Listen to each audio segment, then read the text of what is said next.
सूर्य अस्ताला जाण्याची ती वेळ. सारे पक्षी त्यांच्या घरट्यांकडे परत निघालेले. समुद्रही आज थोडा शांतच होता. मंद आणि गार वारा सुटलेला आणि त्या किनाऱ्यावर बसलेले जोडपं नीरव आणि मिनल दोघेही त्या किनाऱ्यावर शांत बसलेले होते. मिनल त्या समुद्राच्या लाटा पाहत होती. कशी ती लाट येताना काही गोष्टी घेऊन येते आणि परत जाताना असंख्य गोष्टी घेऊन जाते. जणू ती लाट येताना सुख किनाऱ्यावर ठेवत असेल आणि जाताना मात्र अनंत दुःख ती घेऊन जात असेल आणि त्या सागरात जाऊन ती नष्ट करत असेल. ती त्या लाटा पाहण्यात मग्न होती आणि इकडे नीरव मात्र त्या अस्ताला जाणाऱ्या सूर्याकडे पाहत होता. लालबुंद झालेला तो सूर्य कसा आता निरोप घेत आहे. त्याला बघता बघता तो मिनलला म्हणतो, बघ ना, तो सूर्य कसा आपला निरोप घेतोय ते. तो कधी कोणाला वचन देत नाही की पुन्हा याच वेळेला याच ठिकाणी मी तुम्हाला भेटेल, पण तो रोज येतो, याच ठिकाणी दिसतो मला आणि मी रोज त्याला निरोप देतो.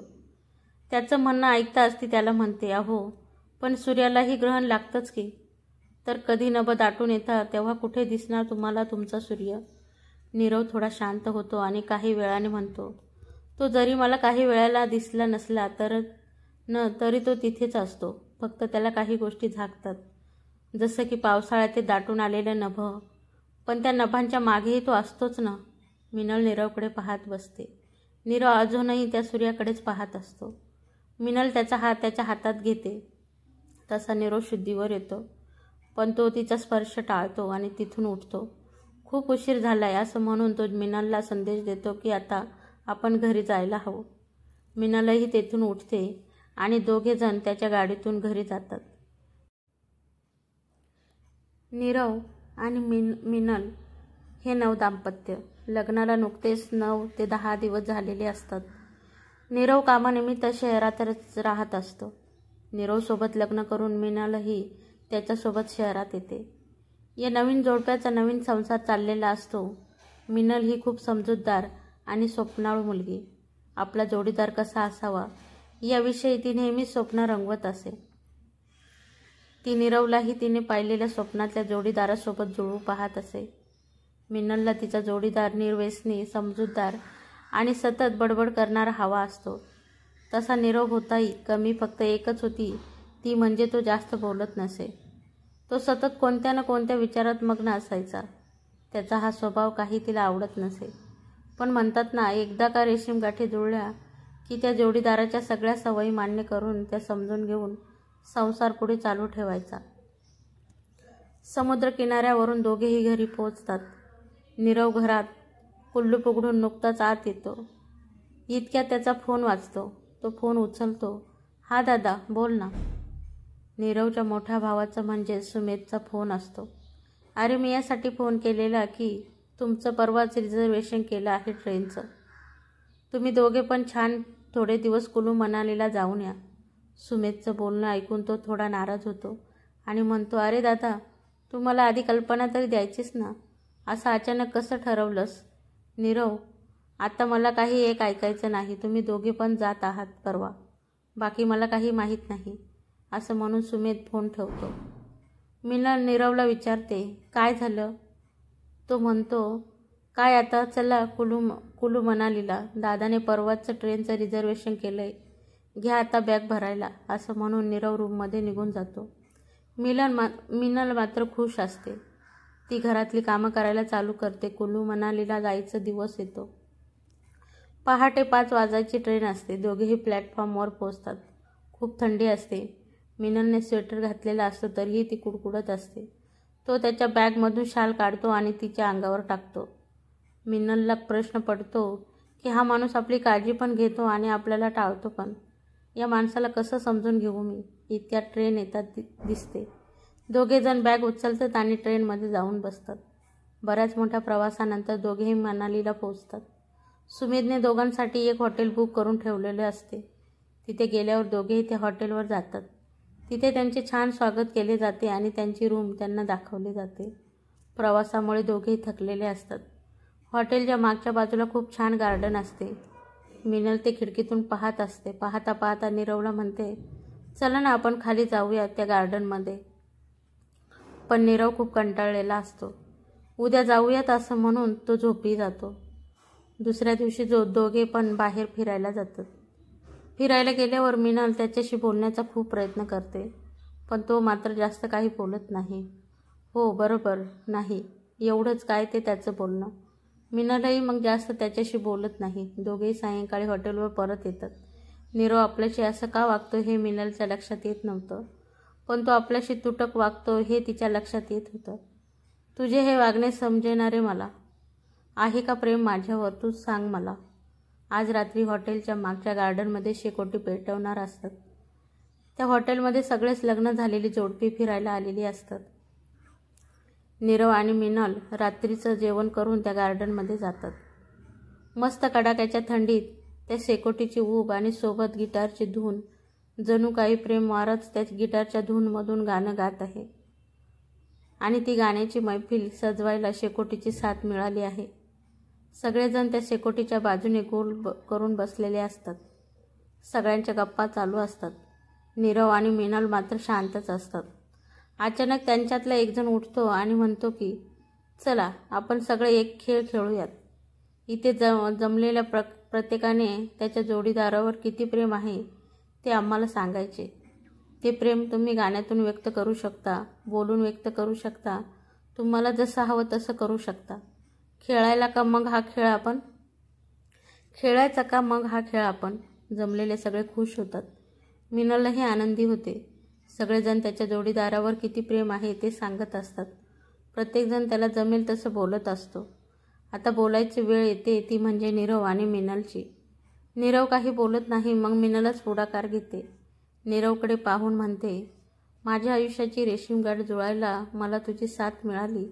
तुझ्या माझ्या आयुष्यात येण्याने प्रेमनगरी माझीही फुलली. ती बोलत असताना नीरव तिच्याकडे पाहतो. मिनल त्याच्याकडे पाहत असते. ती म्हणते, मी फक्त तुम्हालाच नाही तर तुमची सुख, तुमची सगळी दुःख यासहित तुमचा स्वीकार केलाय. तुम्ही फक्त माझ्याशी मनसोक्त बोला. मी आयुष्यभर तुमच्या प्रत्येक गोष्टी तुमच्या सोबत उभी राहीन. मिनल बोलत असताना नीरवच्या डोळ्यात फक्त पाणी असतं आणि नीरव निशब्द होतो. तो काहीच न बोलता तिथून निघून त्यांच्या रूममध्ये जातो. मिनलच्याही डोळ्यात अश्रू असतात. दोघांचंही मन भरून आलेलं असतं. दोघांना पण मन मोकळं करायचं असतं, पण ते जमत नसतं. मिनलही मग नीरवच्या मागे मागे रूममध्ये जाते. तिला फक्त एवढंच वाटत असतं की त्याने तिच्याशी काय ते मोकळेपणाने बोलावं. नकोसा असं तू शांत राहूस, मनातले तू शिक बोलायला. आले मी आता तुझ्या जीवनी, दुःख तुझे हलके करायला. ती रूममध्ये पोहोचते. नीरव रडत असतो. त्याला असं पाहून तिचंही मन भरून येतं. तिलाही रडू येतं, पण ती स्वतःला सावरते आणि त्याच्याकडे जाते.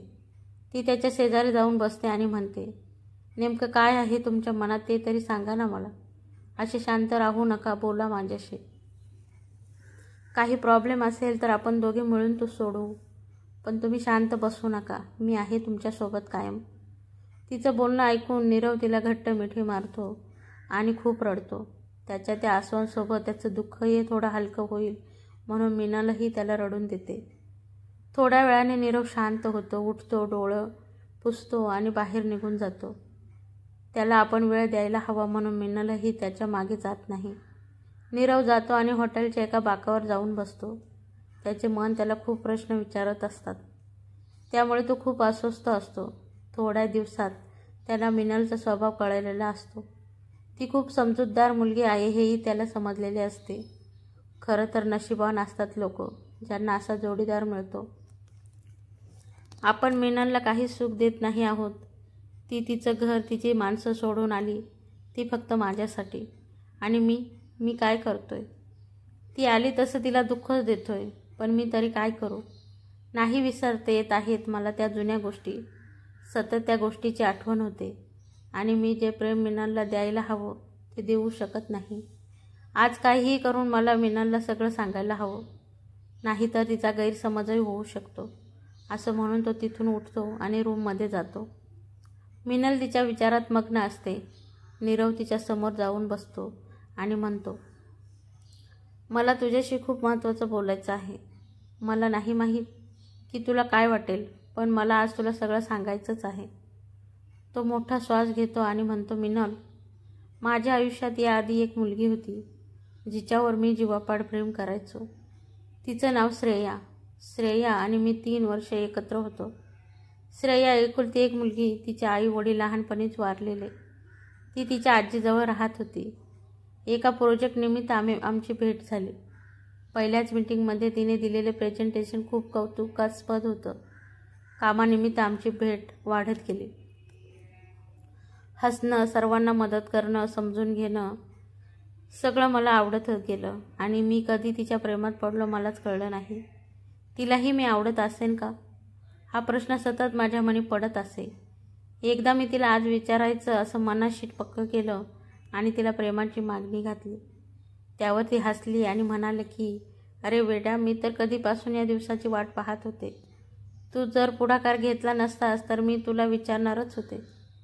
श्रेया खूप छान होती. ती तिच्या प्रमोशनसाठी वाट पाहत होती. नंतर आम्ही लग्नही करणार होतो. श्रेयाच्या आजीला मी भेटलोही. त्यांची काहीच हरकत नव्हती आमच्या लग्नाला.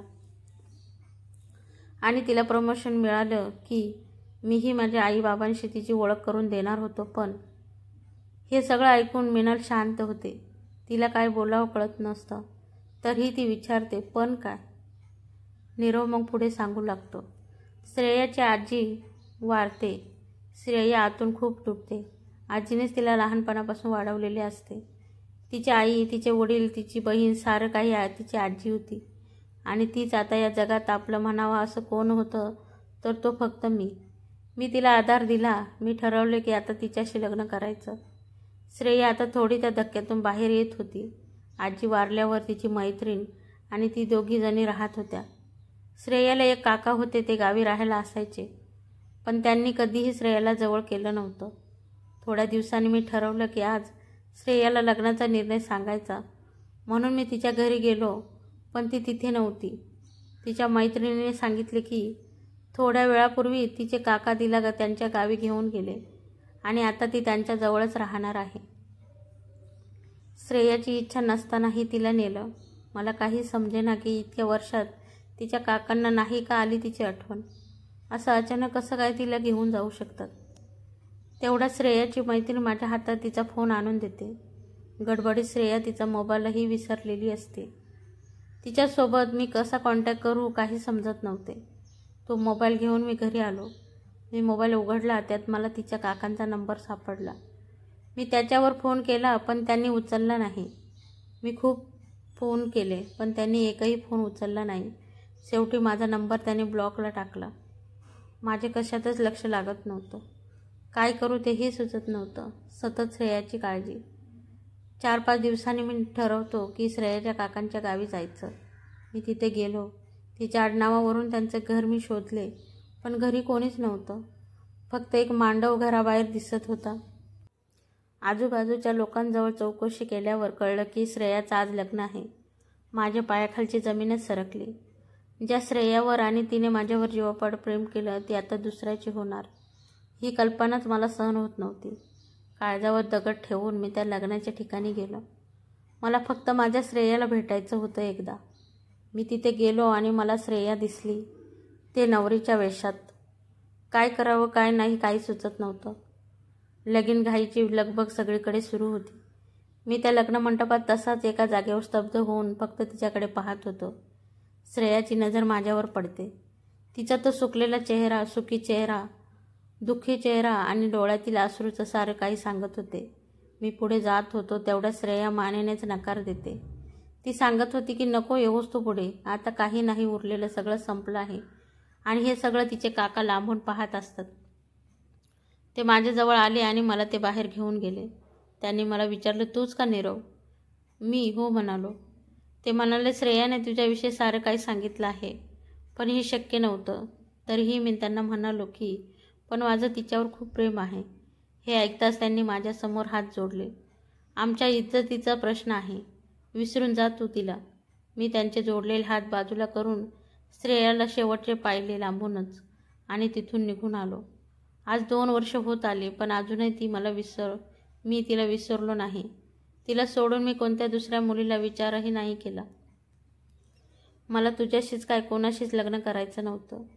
पण घरच्यांच्या जबरदस्तीमुळे मला करावं लागलं.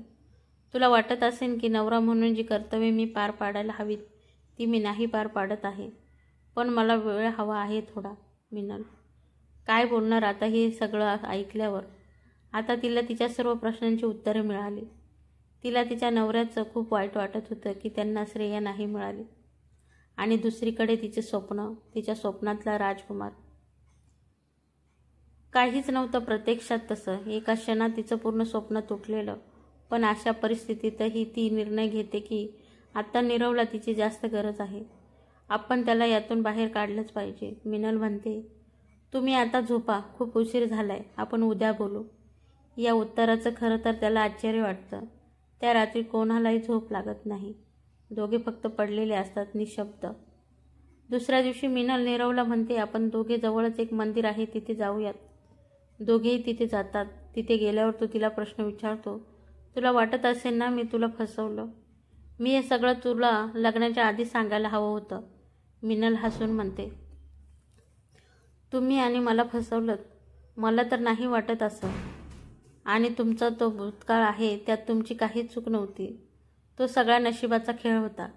खरं तर नीरवला वाटत होतं की हे सगळं ऐकल्यावर मिनल आपल्याशी बोलणार पण नाही किंवा आपल्यावर राग धरून बसेल. पण तसं काहीच झालं नाही. मिनल उलट त्याला समजावत होती. ही मुलगी इतकी कशी काय समजूतदार असू शकते? हा प्रश्न त्याला पडला. त्याने तिला विचारलं, काय गं, तू कधी कोणावर प्रेम केलंस का? मिनल थोडी शांत होते आणि म्हणते, हो, एक मुलगा होता कॉलेजला असताना, आमच्याच वर्गात होता. आणि तो शिक्षक शिकवत असताना पण माझ्याकडेच बघायचा. तो दिसायला पण छान होता, पण मला त्याचं हे वागणं हळूहळू आवडत होतं. नीरव विचारतो, पुढे काय झालं? त्यावर ती म्हणते, हे मला उशिरा कळालं ना की तो माझ्याकडे नाही, माझ्या बाकावर बसलेल्या शेजारच्या मुलीकडे पाहायचा. आणि हसू लागते. नीरवही हसू लागतो. आज किती दिवसातून तिने नीरवला हसताना पाहिलेलं असतं. तो आयुष्यभर असंच हसत राहावा एवढंच तिला वाटत असतं. पाहिले काही दिवस नीरव नेहमी त्याला मिनलमध्ये कुठे श्रेया दिसते का ते पाहत असे. मिनल तिला काय वाटत, तिच्या इच्छा सगळ्याच त्याग करून फक्त नीरव कसा खुश राहील याकडे जास्त लक्ष देत असे. मिनलने त्याला सांगितलं की आपण नवरा बायको नंतर आहोत, आधी आपण चांगले मित्र मैत्रीण बनूयात. हळूहळू ते दोघे एकमेकांना समजून घेऊ लागतात. ते दोघे चांगले मित्र मैत्रीण बनतात. अखेर कुलू मनालीची ट्रिप संपते. दोघेही परत त्यांच्या घरी येतात. घरी आल्यावर तिथल्या थंडीमुळे नीरव आजारी पडतो. त्याला रात्रीचा अचानक ताप येतो. उशीर झाल्यामुळे जवळचा दवाखानाही बंद झालेला आणि दुसरा दवाखानाही लांब. मग मिनलच त्याच्या डोक्यावर मिठाच्या पाण्याच्या पट्ट्या ठेवू लागते. जोपर्यंत त्याचा ताप उतरत नाही तोपर्यंत ती पट्ट्या ठेवतच असते. त्याचा ताप कमी येतो. सकाळी ती त्याला घेऊन दवाखान्यात जाते. ती त्याची खूप काळजी घेते. नीरवलाही तिची काळजी घेणं आवडू लागतं. ते दोघंही आता खूप छान मित्रमैत्रीण बनलेलं. त्यांचं प्रेमही आता बहरत होतं, पण ते दोघांच्याही लक्षात येत नव्हतं. तुझ्या माझ्या प्रेमाला नाव काय द्यावं? थोडं तू मला समजावं, थोडं मी तुला समजून घ्यावं. एकमेकांना समजून घेत प्रेम आपलं असंच बहरत राहावं. त्याची तब्येत बरी झाल्यावर तो नेहमीप्रमाणे ऑफिसला जाऊ लागला. सगळेजण त्याला घेऊन येऊन लग्नाच्या शुभेच्छा देत असतात. तिथे नीरवचा एक जवळचा मित्र असतो. तो मात्र नीरवला आज खूप शांत वाटत असतो. नीरव त्याला त्याच्या शांत बसण्यामागचं कारण विचारतो. त्याच्या मित्राच्या लग्नालाही 2-3 महिने झालेले असतात. त्याचा मित्र सांगू लागतो, अरे काय सांगू बाबा, लग्न करून असं वाटतंय पश्चाताप झालाय. घरी गेलो की जीवाला शांतीच नसते. एकतर इकडे ऑफिसमधला लोड आणि तिकडे बायको. सारखंच काही ना काही घेऊन या माझ्यासाठी. तुम्ही माझ्याशी नीट वागत नाहीत. तुम्ही मला बाहेर फिरायला घेऊन जात नाहीत. आणि आता तर म्हणायला लागली की तुम्ही प्रेमच करत नाही माझ्यावर. आता त्या वेडीला कोण समजावणार की प्रेम करत नसतो तिच्यावर तर तिला कधीच माहेराला सोडून आलो असतो ना. तिची काळजी केली नसती. आता ऑफिसच्या कामामुळे नाही मिळत वेळ मला. तिने पण थोडं समजून घ्यायला हवं ना. नीरव म्हणतो, एक काम कर, वहिनींना थोडे दिवस माहेरी पाठव आणि तूही थोडा वेळ घे. सगळं काही नीट होईल. मित्र म्हणतो, अरे नाही रे, घरी ती नसली तरी करमत नाही. घर खायला उठतं एकट्या माणसाला. तिची ती बडबड पण चांगली वाटते. कशीही असली तरी बायको आहे ना ती माझी. होईल सगळं नीट.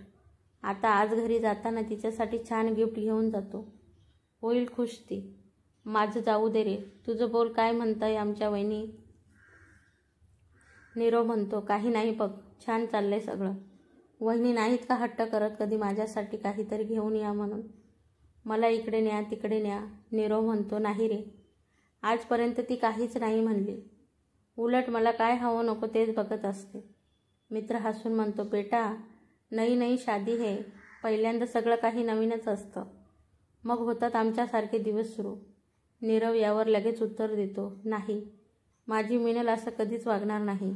आणि मनातल्या मनात म्हणतो, माझी मिनल. त्याचं त्यालाच कळत नसतं की तो आता तिच्यात गुंतत चाललाय.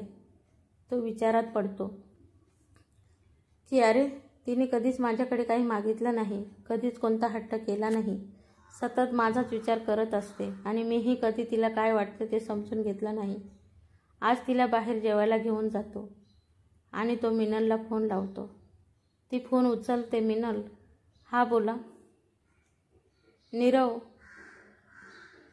ऐक, आज तयार राहा आणि रात्रीचा स्वयंपाक करू नकोस, आपण दोघे बाहेर जाऊया जेवायला. मिनल बोलते, ठीक आहे असं म्हणून फोन ठेवून देते. तिला कळतं नाही की आज असं नीरव अचानक का म्हणाले ते, पण ती खुश असते इतके मात्र नक्की. नीरव संध्याकाळी घरी येतो. मिनल खूप छान तयार झालेली असते. तिने आज साडी घातलेली. नीरव तिच्याकडे पाहतो आणि पाहतच बसतो. खूप छान दिसते आज, असं मनातल्या मनात म्हणतो. दोघेही छान एका हॉटेलला जेवायला जातात. जेवण झाल्यावर छान ते समुद्राच्या किनारी बसायला जातात. मस्त चंद्राचा प्रकाश पडलेला असतो आणि आकाशही चांदण्याने भरून गेलेलं. दोघेही गप्पा मारत बसलेले असतात आणि ती त्याला अचानक एक प्रश्न विचारते, श्रेया दिसायला कशी होती? नीरवला कळत नाही तिने असा प्रश्न का विचारला. मग तो तिला तिच्या मोबाईलमधला तिचा फोटो दाखवतो. फोटो पाहून मिनल खूप छान आहे श्रेया असं म्हणते. दोघेही मग तिथून घरी येतात. मिनल तर नीरववर प्रेम करतच असते आणि नीरवलाही आता कळून चुकलेलं की आपणही आता मिनलच्या प्रेमात पडत चाललो आहोत. 2 दिवसांनी व्हॅलेंटाईन डे असतो.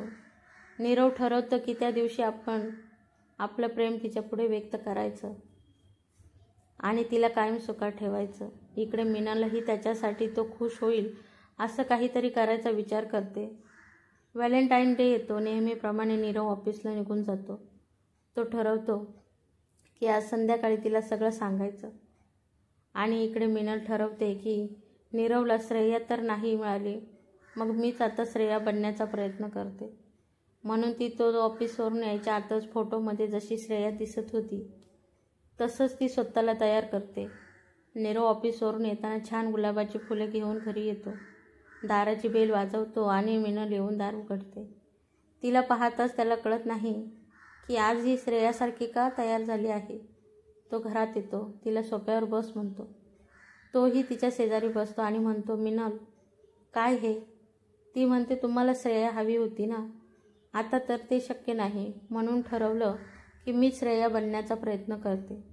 मला माहिती मी किती काही केलं तरी तिची जागा घेऊ शकत नाही, पण प्रयत्न तर नक्कीच करू शकते. नीरव खरंच स्वतःला भाग्यवान मानतो की त्याला अशी जीवनसाथी मिळाली. मी आनंदात राहावं म्हणून ती किती करते माझ्यासाठी. नीरव तिचे दोन्ही हात त्याच्या हातात घेतो आणि म्हणतो, अगं वेडाबाई, किती करशील गं?